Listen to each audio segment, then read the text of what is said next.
கிறிஸ்து குறித்து எப்படி எச்சரிக்கையாக இருக்கிறோமோ, ஆகவே இறந்து போன முன்னோர்களுடைய படங்களை வைத்து ஆராதிப்பதிலும் நீங்கள் ஜாக்கிரதையாக இருக்க வேண்டும், எச்சரிக்கையாக இருக்க வேண்டும். ஹல்லேலூயா. இன்னொரு சகோதரனுடைய வீட்டிற்கு நான் கடந்து போகிறேன். நானும் என் மனைவியும் ஒரு மாலை வேளையில் அழைத்தார்கள், போனோம். ஏனென்றால் அந்த சகோதரியை குறித்து ஒரு வித்தியாசமான ஒரு சாட்சி உண்டு. அவர்கள் விக்கிரக தோப்பை கும்பிட்டவர்கள். அங்கிருந்து கிறிஸ்தவ மார்க்கத்தில் கல்யாணம் பண்ணி வீட்டுக்குள்ளே வந்தார்கள். இங்கே அடிக்கடி பேய், இந்த சகோதரி அடிக்கடி பேய் பிடித்து ஆடுவார்கள். ஆகவே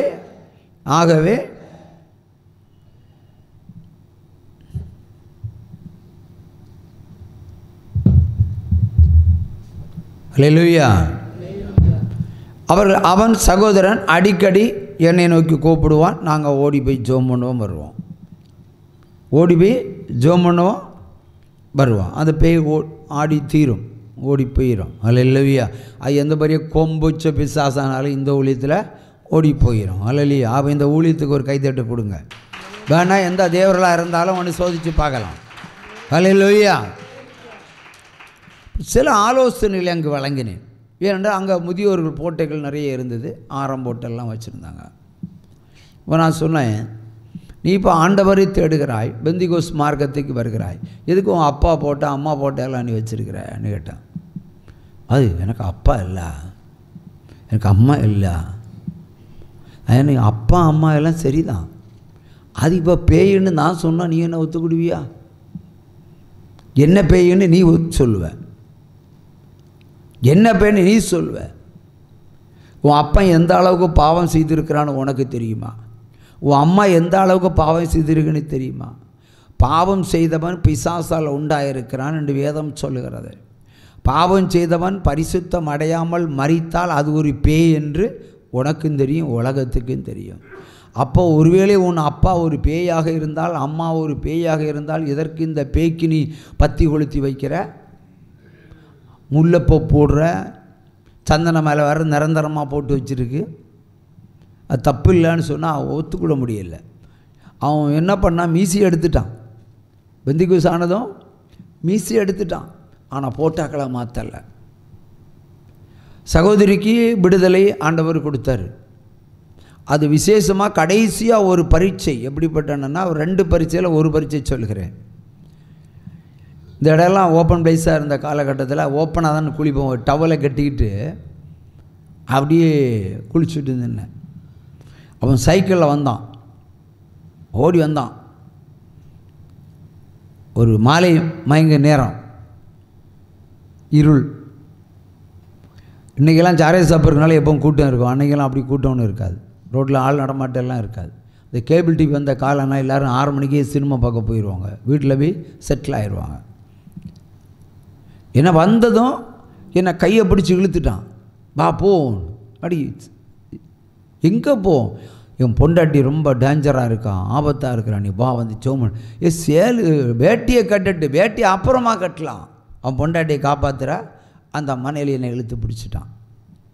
அங்கே என்ன பிரச்சனைன்னா, அந்த மனைவிக்கு திடீர்னு நெஞ்சு வலி, பயங்கரமாக நெஞ்சு வலி வரும்போதெல்லாம் இவன் இறங்கி ஓடிடுவான். இப்போ என்னன்னா, அவன் கதவை பூட்டி உள்ளே போட்டுட்டான். ஒரு சுவர் முதல் இன்னொரு சுவர் வரைக்கும் ஓடி போய் முதுகை இடிச்சிடுவான்.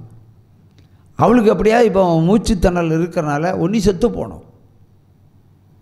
ஆகவே தன்னுடைய சரீரத்தை வாதிக்க, இது பேயே இல்லை, சரீரத்தை வாதிக்க அவள் தீர்மானிக்கிறாள்.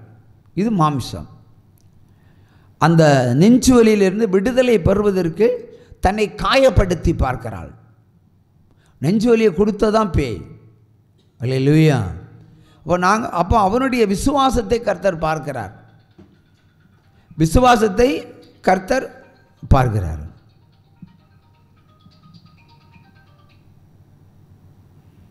பேய்க்கு போன் சத்தெல்லாம் இங்கே தெரியும்ல. இது வரைக்கும் பேயாக இருந்து நெளிஞ்சியா, ஃபோன் வந்ததும் பேய்க்கு ஞாபகம் இருக்குது, ஃபோனை எடுத்து சுவிட்ச் ஆஃப் பண்ணணும். அப்போ செல்ஃபோனை பயன்படுத்தியிருக்கு, இதுக்கு முன்னாடி டச் ஃபோனை தான் பயன்படுத்தியிருக்கும் போல இருக்குது. உச்சமாக கையை தட்டுங்க. அல்லேலூயா. அப்போ அந்த மகனுடைய விசுவாசம், என்ற இந்த நிமிடத்தில் செத்து போட நான் வந்தா, இந்த ஊழியம் வந்தா விடுதலை உண்டு என்பதை அறிந்து தான் இழுத்துக்கிட்டு போனான். அங்கே போய் மறுபடியுமா நிமிந்திருங்க பிரதர், ஸ்டாண்டப்பில் விட வேண்டிய இருக்கும். இந்த எஸ்ஐ முன்னாடி ஹெட் கான்ஸ்டபிள் சல்யூட் பண்ணி நிற்கிற மாதிரி ஸ்டடியாக இருங்க. என்ன செய்ய போகுது, உறுதியாக இருங்க. அப்புறமா அங்கே போய் தலையில் கை வச்சதும் ஆண்டவர் விடுதலை கொடுத்தாரு, பரிபூர்ண விடுதலை. இது சில 2 மணி நேரம் வரைக்கும் மூச்சு திணறலில் அவள் போராடிட்டு இருந்திருக்கிறான். ஆண்டவர் போனோட சொன்னார், அப்பா என்ற பிசாசை இதோ கட்டவிழ்க்கிறேன் என்று சொன்னார். அவ்வளோதான். அப்போ இது வரைக்கும் கிரி செஞ்சது யார்? தகப்பனார். உடனே கேட்டேன், உன் அப்பாவுக்கு நெஞ்சு வலி வருமா? ஆமாம், நெஞ்சு வலி தான் செத்தார். அதை நீ சாக போகிற அளவுக்கு வந்துட்ட. உன் அப்பா தான் கூட்டி போன வாரமே சொன்னோம் போட்டோ எல்லாம் மாற்றிக்கணும், நீ கேட்கலை. பாருங்கள், பிசாசு எந்த உறவை கொண்டு உள்ளே நுழைந்து ஒரு மனிதனை அழிக்க தீர்மானிக்கிறது. அல்லேலூயா, அல்லேலூயா. அன்றைக்கு அந்த விடுதலை ஆண்டவர் கொடுத்தாரு. அடுத்த ஒரு 10 நிமிஷம் தாண்டினதும் உட்காந்து டீ எல்லாம் சாப்பிட்ருக்கும்போது திடீர்னு இன்னொரு காரியங்களை குறித்து பேச ஆரம்பித்தோம். மறுபடியும் இன்னொரு பேய் உள்ளே வந்துடுச்சு. வந்துட்டு என்ன சொல்லுது, போடா வெளியே போடான்னு. திடீர்னு போடா வெளியே போடான்னு. பேய் வெளியே போடான்னு நம்ம என்ன பார்த்து சொன்னால் எனக்கு உக்குற கோவம் வரும், நான் ஓங்கி அடிப்பேன், அடித்தேன். அதான் நம்ம வேலை, வேலையில் உரிச்சோம். அதோடு அந்த பிரச்சனை தீர்ந்துது. இன்றைக்கு பரிபூர்ணம் அடைந்திருக்கிறார்கள். உற்சமாக கையை தட்டுங்க. என்றால் அவர்கள் அப்புறப்படுத்த வேண்டியதெல்லாம் அப்புறப்படுத்தினார்கள், மாற்ற வேண்டியதெல்லாம் மாற்றினார்கள். அல்லேலூயா. ஆகவே விக்கிர ஆராதனை வேண்டாம், கையை தட்டலாம். போட்ட ஆராதனை வேண்டாம், கையை தட்டலாம். வாசனத்தை ஆராதிப்போம். அல்லேலூயா. வானத்தையும் பூமியையும் உண்டாக்கின தேவனை ஆராதிப்போம். உற்சாகமா கையை தட்டி கையை தட்டி கையை தட்டி கையை தட்டி கையை தட்டி கையை தட்டி பிதாவே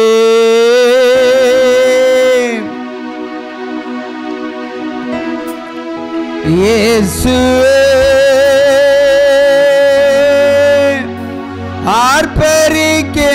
ஆர்ப்பரிக்கின்றார்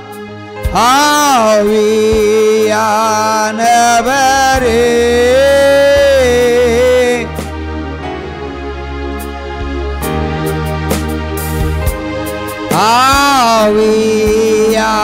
ஆவியானவரே உம்மில் அன்பு செய்கின்ற ஆராதிக்கின்ற ஆர்ப்பரிக்கின்ற அன்பு செய்கின்ற உம்மை ஆராதிக்கின்ற ஆர்ப்பரிக்கின்ற அன்பு செய்கின்ற பிதாவே ஆராதிக்கின்ற இயேசுவே ஆர்ப்பரிக்கின்ற ஆவியானவரே உம்மில் அன்பு செய்கின்ற மகனாக தெரிந்து கொண்டே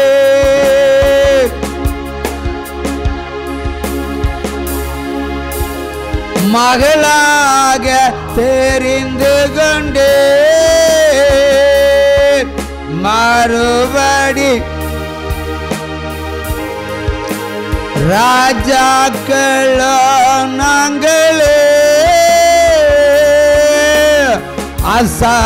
ஆசாரியர்களும் நாங்களே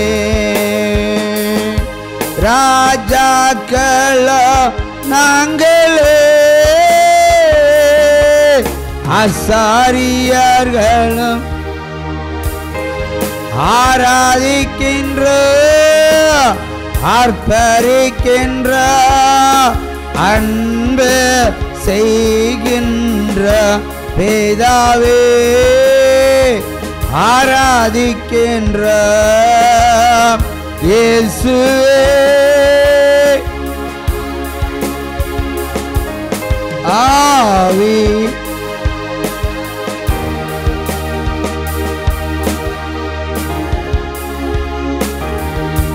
ஹல்லேலூயா ஹல்லேலூயா ஹல்லேலூயா.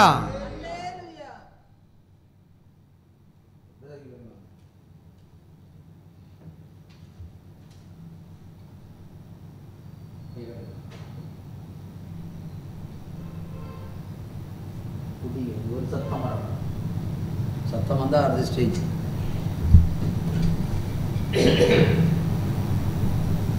ஹல்லேலூயா.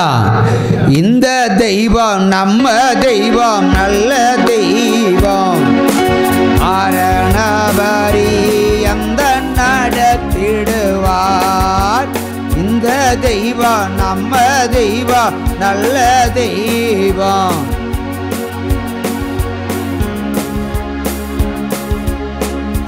ஏசாயா 66 அதிகாரம் 13 வசனத்தை ஒன்று வாசிக்க கேட்போம்.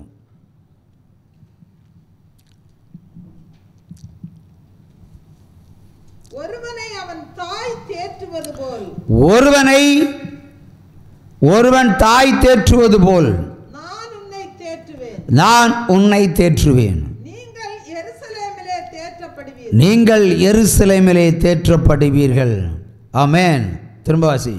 ஒருவனை அவன் தாய் தேற்றுவது போல் நான் உங்களை தேற்றுவேன். ஆமென். எருசலேமிலே தேற்றப்படுவீர்கள். இந்த வசனத்தை நீங்க படிங்க பிரதர், நீங்க படிங்க. எல்லா வசனம் நீங்க தான் படிக்க போறியா, வேற யாரும் வசனம் வாசிக்க கூடாது. பேயா தேவனான்னு பார்க்கலாம். படிங்க. ஏசாயா 66 அதிகாரம் 13 வசனம். சத்தம் போட்டு வாசிக்கணும்.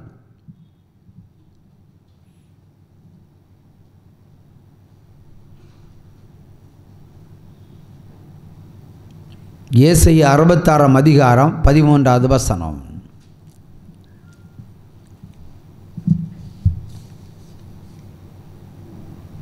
ஒருவனை அவன் தாய் தேற்றுவது போல் நான் உங்களை தேற்றுவேன். ஒருவனை அவன் தாய் தேற்றுவது போல் நான் உங்களை தேற்றுவேன். நீங்கள் எருசலேமிலே தேற்றப்படுவீர்கள். ஆமென். அல்லேலூயா. அடுத்து இன்னொரு வசனம் கூட எடுங்க. 2 கொரிந்தியர் 2 அதிகாரம் 16 வசனம். 2 கொரிந்தியர் 2 அதிகாரம் 16 வசனம்.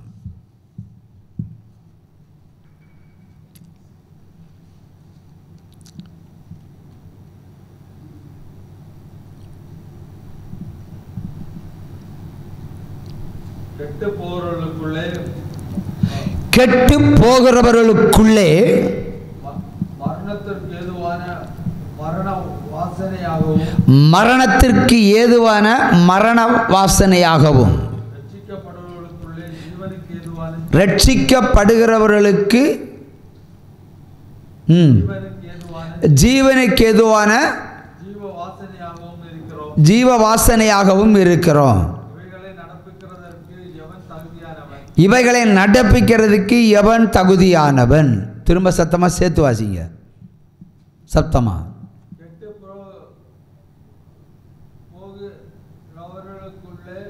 மரணத்திற்கு ஏதுவான மரண வாசனையாகவும் ரட்சிக்கப்படுவர்களுக்குள்ளே ஜீவனுக்கு ஏதுவான ஜீவ வாசனையாகவும் இருக்கிறோம். இவைகளை நடப்பிக்கிறதற்கு எவன் தகுதியானவன்? அல்லேலூயா அல்லேலூயா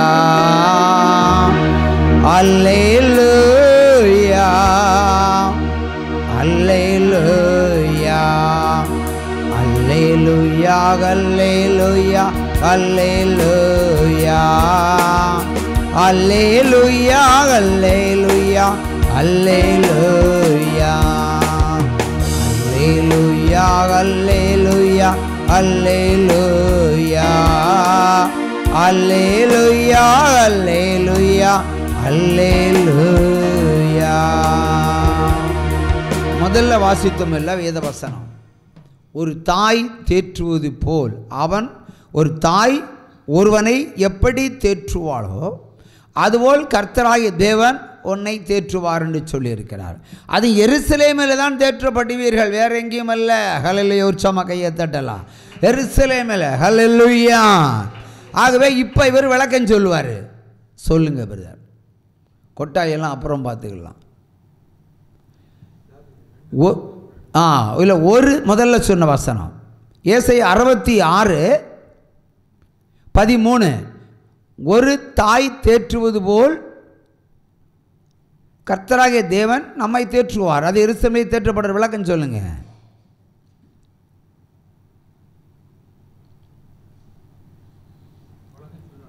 ஆமாம் சொல்லுங்க. எத்தனை பேருக்கு காத்திருக்கணும் சொல்லுங்க, ஓப்பனாக சொல்லுங்க. எதுவான தப்பாக இருந்தாலும் திருத்திடலாம். நம்ம கஷ்டப்படும் போது அப்பா அம்மா ஓடி போயிடுவாங்க. ஓகே,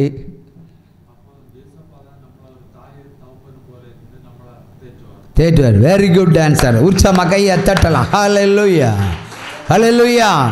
ஒருவேளை உன் தாய் உன்னை கைவிட்டு போகலாம், உன் தகப்பன் உன்னை மறந்து போகலாம், உற்றார் உறவினர்கள் உங்களை விட்டு விலகி போகலாம். அன்றைக்கு ஆபத்து காலம் வரும்போது, கதறி அழுதும்போது, இல்லை நீ வியாதிப்பட்டு இருக்கும்போது, பிரச்சனைகள் இருக்கும் பொழுது உன்னை தேற்றக்கூடிய ஒரே தேவனாகிய கர்த்தர் நம்முடைய கடவுள். உற்சாகமா கையை தட்டுங்க. எல்லா தெய்வங்களும் வாங்கி சாப்பிடும், நம்ம தேவன் தான் நம்மளை தேற்றுகிற தேவன். ஹல்லேலூயா. ஆறுதலாக வருவார். பாடலாமா அந்த வரிகளை? ஒரு தாய் தேற்றுவது போல் என் நேசர் தேற்றுவார். ஒரு தாய் தேற்றுவது போல் தேற்றுவார். மார்போடு அணைப்பாரே, மனக்கவலை தீர்ப்பாரே.